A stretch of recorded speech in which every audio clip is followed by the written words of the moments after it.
علیکم S G grammar school جماعت پنجم مضمون اردو سبق نمبر 6 عنوان نوجوان سپہ سالار۔ بچوں صفحہ نمبر 26 کھولیے، سبق کی بلند خوانی کیجیے اور سبق کے آخری نثر پارے کی خوشخطی کیجیے۔ سوال: سبق نوجوان سپہ سالار کا خلاصہ اپنی کاپی میں تحریر کیجیے۔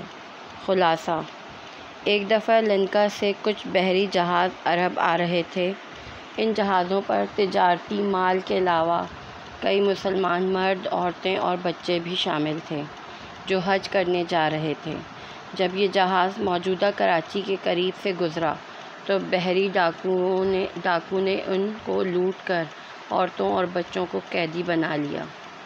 یہ خبر سن کر عراق کے گورنر حجاج بن یوسف نے محمد بن قاسم کو سندھ پر حملے کا حکم دیا۔ اس وقت محمد بن قاسم کی عمر 17 برس تھی۔ اس بہادر نوجوان سپہ سالار نے سندھ کے راجہ داہر کو خط لکھا: تمہیں اپنی فوج، ساز و سامان اور ہاتھیوں پر ناز ہوگا، مگر مجھے صرف اللہ پر بھروسہ ہے، کیونکہ ہار اور جیت اسی کے ہاتھ میں ہے۔ محمد بن قاسم 12,000 فوج لے کر خشکی کے راستے 771 ہجری میں سندھ پہنچا اور دیبل پر حملہ کر دیا۔ کئی روز تک جنگ جاری رہی اور بالآخر اللہ تعالیٰ نے مدد فرمائی اور مسلمانوں کو کامیابی نصیب ہوئی۔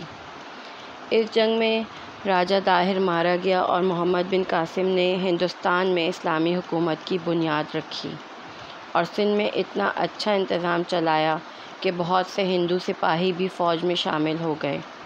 محمد بن قاسم نے اپنے حسن سلوک سے سب کے دلوں میں گھر کر لیا اور یہاں امن و سکون اور بھائی چارے کی فضا قائم ہو گئی۔ سبق: اس خلاصے میں ہمیں ایک بہادر نوجوان کی زندگی کے بارے میں پڑھنے کا موقع ملا جو کم عمری کے باوجود ایمان کی دولت سے مالا مال تھا۔ اس نے سندھ کو فتح کر کے وہاں اسلامی حکومت قائم کی۔ درج ذیل الفاظ کے معنی کاپی میں تحریر کیجیے۔ الفاظ: بحری، معنی سمندری، ناز فخر غرور، فصیل شہر کی چار دیواری، عبور کرنا پار کرنا، سرے کونے، بگولا تیز ہوا، حسن سلوک اچھا سلوک، روندنا پاؤں تلے کچلنا پامال کرنا۔ سرگرمیاں سوال جواب۔ سوال نمبر 1: سندھ کو باب الاسلام کیوں کہا جاتا ہے؟ جواب: سندھ کو باب الاسلام اس لیے کہا جاتا ہے کیونکہ ہندوستان اور پاکستان میں سندھ وہ جگہ ہے جہاں سب سے پہلے اسلام آیا۔ سوال نمبر 2: دیبل کی بندرگاہ کہاں واقع تھی؟ جواب: دیبل کی بندرگاہ سندھ میں واقع ہے۔ سوال نمبر 3: منجنیق کسے کہا جاتا تھا؟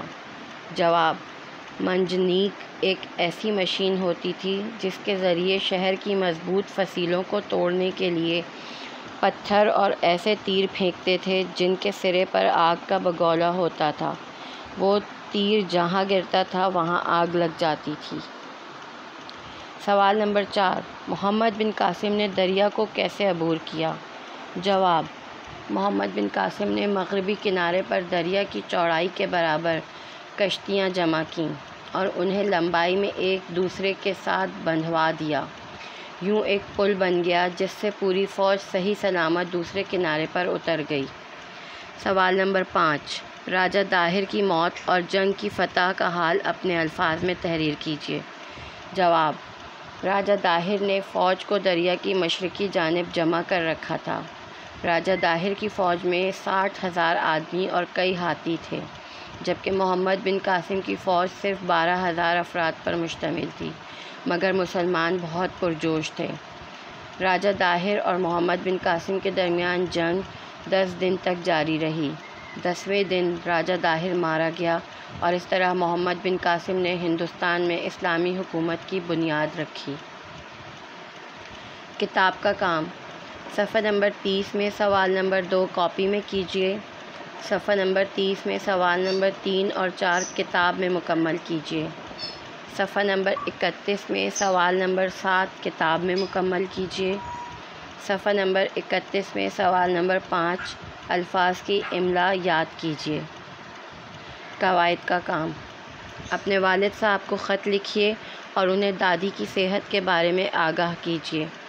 بچوں، ہمارا آج کا عنوان یہاں پر اختتام پذیر ہوتا ہے۔ اس سبق کے ساتھ ہم اللہ حافظ کرتے ہیں۔ نیکسٹ سلائیڈ میں پھر ملاقات ہوگی انشاءاللہ، پھر ملاقات کرتے ہیں۔ تب تک اپنا بہت خیال رکھیے گا۔ اللہ حافظ۔ Stay home, stay safe.